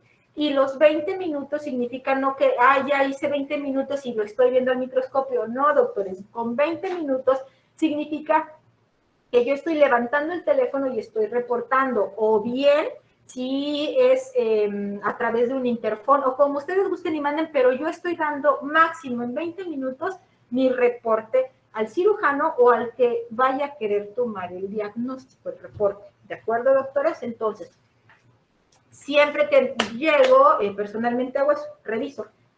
Y entonces ya sabemos cuáles nos van a poder mandar y pues obviamente ves las que no. Sucede que de pronto llega un transoperatorio y tú viste, yo vi programación y después pues no había nada como así como que requiriera transoperatorio. Y sucede que a veces es porque en alguna ocasión algún médico me dijo, es que abrimos y se veía feo. Pues sí, pero varios somos feos y no por eso nos hacen transoperatorio, doctores. No todos, a todos nos hayan transoperatorio por feos, ¿no? O sea, no, doctores, no es porque vean feo, o sea, deben de tener ustedes una sospecha, ¿ok? Entonces, pero bueno, en otras ocasiones, es que quería saber rápido cuál era el diagnóstico. No, pues es que no se trata de que tenga el diagnóstico rápido, ¿ok? O sea, se trata de que, de otra ocasión, por ejemplo, me pasó así, mandó una especialidad que no era la que podía concluir la cirugía, mandó una pieza y le doy el reporte histopatológico y me recibió el reporte una enfermera, un enfermero, no, pero era alguien de enfermería, el sexo no lo recuerdo, pero ya, pues yo di mi reporte y ya. Para el rato regresan la llamada que era el cirujano a cargo o la cirujana a cargo que quería hablar conmigo. Voy, respondo el teléfono y la pregunta del médico a cargo fue, ¿eso qué era? O sea, así de que dice uno, bueno, pues ¿para qué mandas transoperatorio si no tienes ni idea? El reporte que yo le daba a este médico, a esta médico, tenía que completar una cirugía. Obviamente, el médico a cargo no sabía el diagnóstico o desconocía de qué se trataba el diagnóstico, obviamente desconocía de qué se trataba completar la cirugía, ¿ok? Entonces, doctores, los transoperatorios tienen indicaciones específicas, doctores. Y personalmente, doctores, cuando me mandan transoperatorios que no tienen indicación, ¿sí?, que no es necesario realizarles un transoperatorio, no se los reporto como transoperatorio, doctores. Yo se los reporto hasta estudio definitivo y así les digo, doctores, no amerita transoperatorio, no tiene motivo de realización de transoperatorio, lo vamos a dejar para estudio definitivo. ¿Se han molestado? Sí, doctores, se molestan. Y seguramente deben decir, ay, la doctora, qué payasa. No, doctores, me pasó una vez que metí un transoperatorio, metí un estudio congelado de un transoperatorio de una pieza que no ameritaba estudio transoperatorio, ¿ok? En el seguro tenemos un solo equipo de congelación trabajando. Cuando estaba yo intentando congelar la pieza que no ameritaba el estudio, llega una pieza que sí necesitaba el estudio. ¿Y saben qué pasó, doctores? Me tuve que esperar hasta que la bendita pieza que no necesitaba se terminó de congelar, porque nuestro aparato congelaba muy lento en ese entonces, y la otra paciente se tuvo que esperar. ¿Ok? Desde ese día decidí que si no necesitaba transoperatorio, no iba a realizar transoperatorio, y que podían decirme lo que quisiera, quien quisiera, pero las indicaciones eran específicas, doctores. Entonces, si no amerita transoperatorio, si no tienen idea de qué es el transoperatorio, si lo ven feo, la pieza que están operando, no es indicación para realizar un transoperatorio, ¿de acuerdo? Entonces, las indicaciones son específicas, deben de tener idea de lo que se les va a decir, doctores, para que ustedes puedan complementar la cirugía, ¿ok? Entonces, ¿cuáles son los propósitos del transoperatorio? ¿Para qué sirve un estudio transoperatorio, doctores? Primero, definir estirpe. Es bien importante. Dependiendo del estirpe, es decir, el origen, doctores, que tenga un tumor, es el tipo de tratamiento que amerita, ¿ok? Ahí en el segundo punto dice determinar benignidad o malignidad, es decir, ¿es bueno o es malo? ¿Es cáncer o no es cáncer? Anteriormente, doctores, con eso bastaba. O sea, nada más era cosa de que les dijéramos benigno y hasta ahí se había acabado el transoperatorio. ¿Benigno? Sí, pero ¿qué tipo de benigno es? ¿Tengo que seguir operando? ¿Ya no debo de operar? ¿Necesita la cirugía? ¿O con esto ya concluí? Maligno, ok, maligno, pero ¿de qué estirpe es? Porque dependiendo del estirpe ya acabé mi cirugía o tengo que seguirle. Entonces, habitualmente no tendríamos que reportar ya así como benigno o maligno, doctores. Tendríamos que definir la estirpe, es decir, estirpes de neoplasias, doctores, tenemos 3. La primera que es epitelial, la segunda que es mesenquimatosa y la tercera que es linfoide. Las 2 primeras, doctores, para tratamientos requieren cirugías. La tercera, que es la linfoide, no requiere cirugía, doctores. Entonces, esa es la intención de un transoperatorio, que yo les dé un diagnóstico o que los patólogos les demos un diagnóstico y en base a ese diagnóstico ustedes decidan o digan, ok, ya con esto es suficiente, ya terminé mi cirugía, el tratamiento que necesita el paciente es médico, no quirúrgico. O que digan, ok, necesita tratamiento quirúrgico y el tratamiento quirúrgico que yo debo de hacer es este. ¿De acuerdo? Esa es la intención. Y otra intención de que nos manden un transoperatorio puede ser que les demos márgenes quirúrgicos. Ojo, alguien por ahí me decía, la intención es dar márgenes quirúrgicos.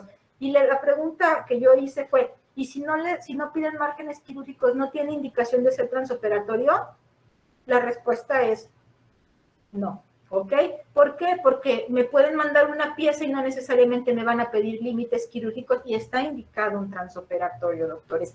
Hay casos, doctores, en que sí nos pueden pedir los límites quirúrgicos. ¿Por qué? Porque es lo que se requiere para esa cirugía, doctores. ¿De acuerdo? Entonces, nuevamente, ¿cómo van a saber si requiere límites quirúrgicos esa neoplasia que ustedes están mandando o ese tejido? ¿Por qué? Porque ustedes deben de tener una sospecha clínica o una sospecha diagnóstica cuando meten al paciente al quirófano. ¿De acuerdo, doctores? ¿Dudas hasta acá o preguntas? ¿No?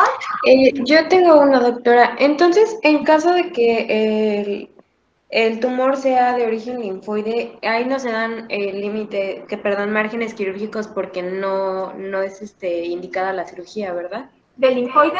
Ajá. Sí, no. Los estirpe linfoides son los linfomas y las leucemias, y esos no se operan. Esos requieren tratamiento médico o las famosas quimioterapias. ¿De acuerdo? Sí, gracias. Yo tengo una pregunta, doctora. Más? Sí, hola. ¿Cuál es la diferencia entre un linfoma y un linfangioma? Nuevamente, perdone. Oh, sí, gracias. ¿Qué? Háblenme fuertecito porque ya le di a todo mi volumen y ya no escucho. Ok. ¿Cuál es la diferencia entre un linfoma y un linfangioma? Ok. El linfoma se origina de los linfocitos del tejido linfoide y un linfangioma es de los vasos linfáticos. ¿De acuerdo? Es diferente. Y el tejido bueno, linfoide hay otra pregunta. Es un tejido y los linfáticos es un órgano. Ok. Y otra pregunta. Para el linfangioma, ¿ese puede ser, o bueno, amerita un transoperatorio en el caso de que pues, realmente el paciente esté en cirugía? ¿O se hace previamente una biopsia y ya después? Pueden hacer previamente una biopsia. Habitualmente lo que hacen es que entran y operan completo y nos mandan ya la pieza para estudio definitivo. Perfecto. Gracias. ¿Sí? ¿Alguien más? Yo, doctora. ¿Podría volverme a decir los requisitos para un transoperatorio, por favor? Los requisitos: que esté el paciente en quirófano, que el estudio, que la muestra vaya en fresco y que puedan completar ustedes el procedimiento quirúrgico. Gracias. ¿Sí? ¿Alguien más? ¿No? Yo sí. Bueno, nada más quiero saber la diferencia entre el transoperatorio y el estudio definitivo o algo así, ¿me entiendo?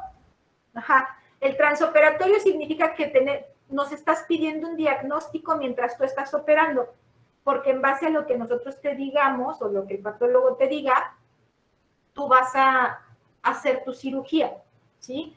Si, por ejemplo, te decimos que algo es benigno, ¿sí? Ya terminaste tu cirugía. Si te decimos que algo es maligno, entonces tienes que completar la cirugía, ¿ok? Por ejemplo, en mama, mandas una biopsia y si te decimos que es un fibroadenoma, que es una neoplasia benigna, ¿sí? A lo mejor lo único que vas a decir es terminar de quitar la bolita. O si ya mandaste la bolita completa, pues ya terminaste tu cirugía. Pero si tú mandas un fragmento de tejido y te decimos que es cáncer, tu obligación es ahora ir y quitar la mama completa, ¿ok?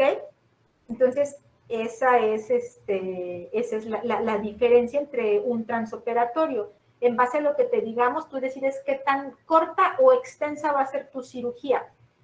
Un estudio definitivo significa que no le vas a dar un reporte en ese momento, que tiene que completar su cirugía como él crea conveniente o bien cerrar al paciente y ya mandarlo a su casa y el estudio se va a entregar posteriormente. ¿De acuerdo? Eso es un definitivo. Sí, gracias. ¿Sí? ¿Alguien más? ¿No? Ok. Entonces, ¿en qué casos no se hacen transoperatorio por ningún motivo, doctores? Si son huesos o dientes. ¿Por qué? Porque les dije que se hacían cortes congelados. Un hueso y un diente no desprende células, doctores. Hablando del hueso compacto, ¿ok?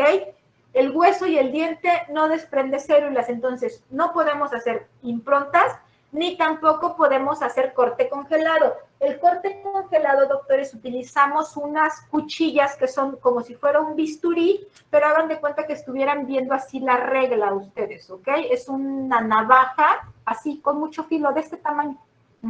Entonces, no voy a cortar con una navaja el hueso y el diente, entonces no se pueden hacer cortes. La grasa, doctores. En el caso de la grasa, ¿Desprende células? Sí, muy pocas, y no se ven las características malignas. ¿Se puede congelar la grasa? No, doctores.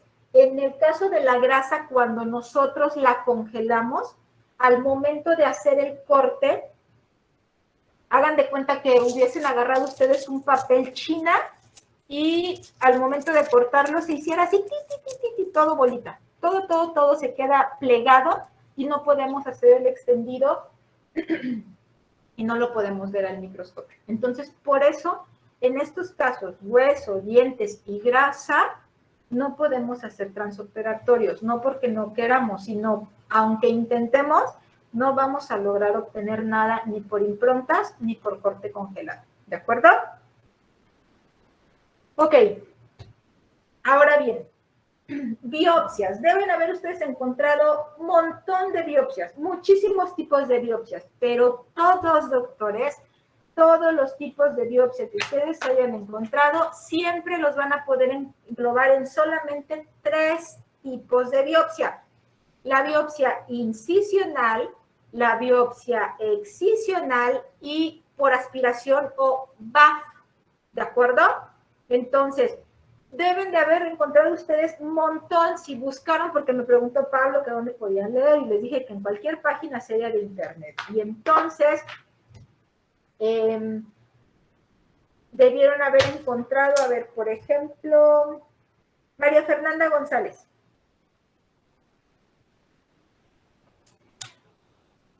Sí, doctora. Dime qué tipos de biopsia encontraste.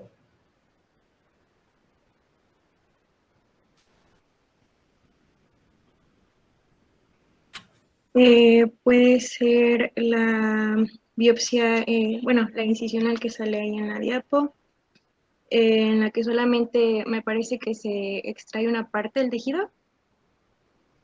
También la que es completa, que me parece que es excisional, y la que es por aguja, que como su nombre lo dice, se utiliza como una agujita y de lo que salga dentro de el huequito de la misma es el que se va a utilizar. O, bueno, me parece que es la misma que por punción. ¿Cuáles encontraste tú? Esas 3. Esas 3. Y a ver, dame ejemplos de alguna de ellas.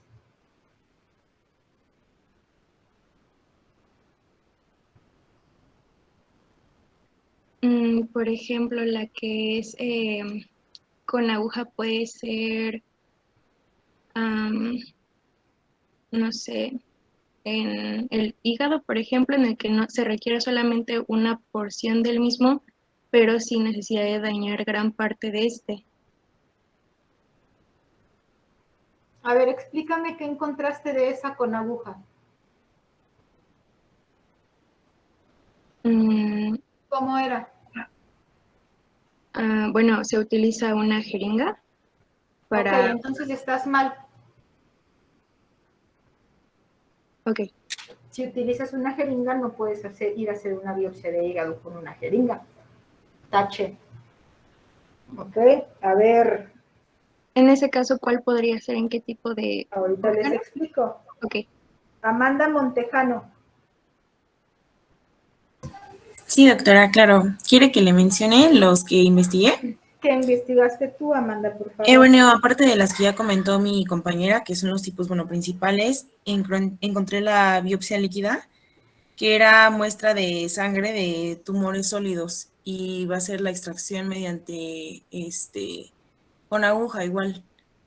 Creo que me parece que se utilizaba aguja fina o gruesa porque existen esos 2 métodos y creo que va a depender del tejido que vamos a tomar la muestra.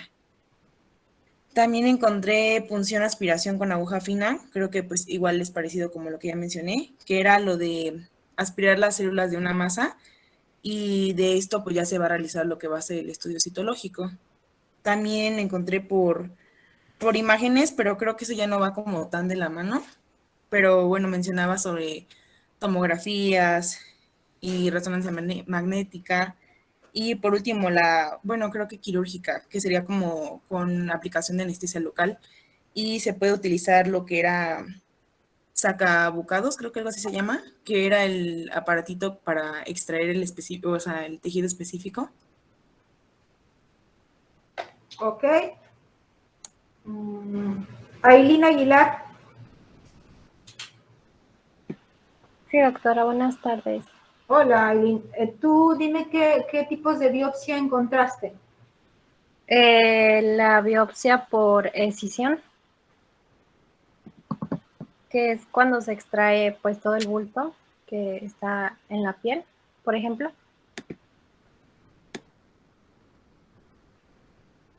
¿Qué más encontraste? A ver, quiero que me digan cuáles son los tipos de biopsia que investigaron. La biopsia endoscópica, que bueno, es un endoscopio delgado y bueno, estos los usan para observar el interior del cuerpo y si se encuentra pues dañado.